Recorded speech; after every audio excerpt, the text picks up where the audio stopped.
If you're looking at the triangle, Raleigh, Durham, Cary, Chapel Hill, you already know the prices are steep and the competition is rough. But there are three towns in particular that might not be worth your time as a first time buyer, depending on what you're looking for. And I'll tell you right now, number three is the one that surprises people the most.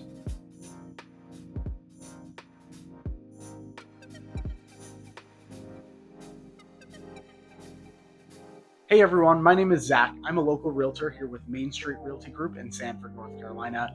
And this channel is all about helping you figure out if North Carolina is the right move for you, especially if you're a first time home buyer.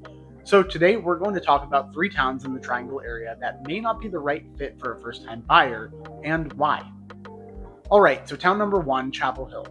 Now, Chapel Hill, don't get me wrong, is beautiful. It's a beautiful area. It's home to UNC. It's got great walkable downtown, and there's a lot to love about it. But for first-time home buyers, it's going to be a tough pill to swallow. The median home price in Chapel Hill sits well above the Triangle average. We're talking north of $500,000 in a lot of neighborhoods.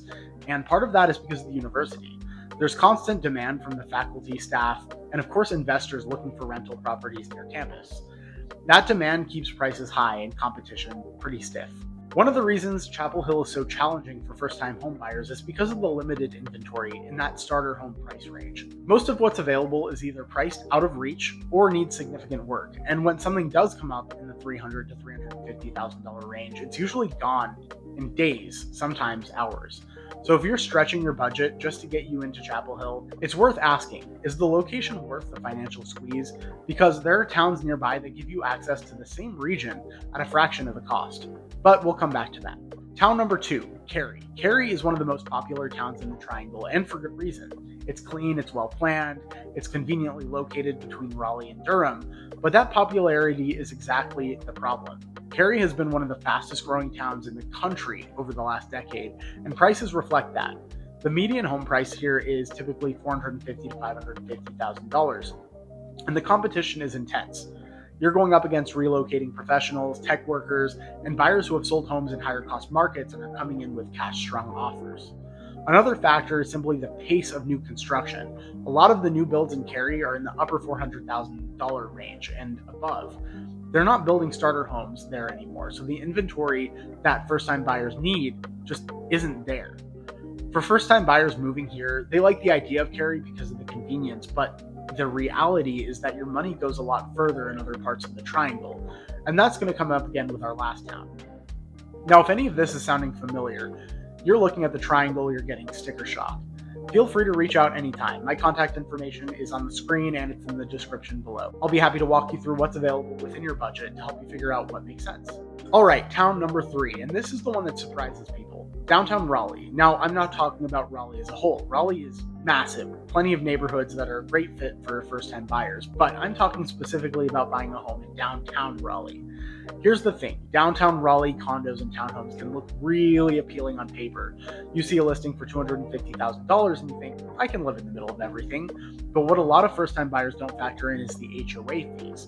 Some of these buildings have monthly dues of $400, $500, even $600 or more.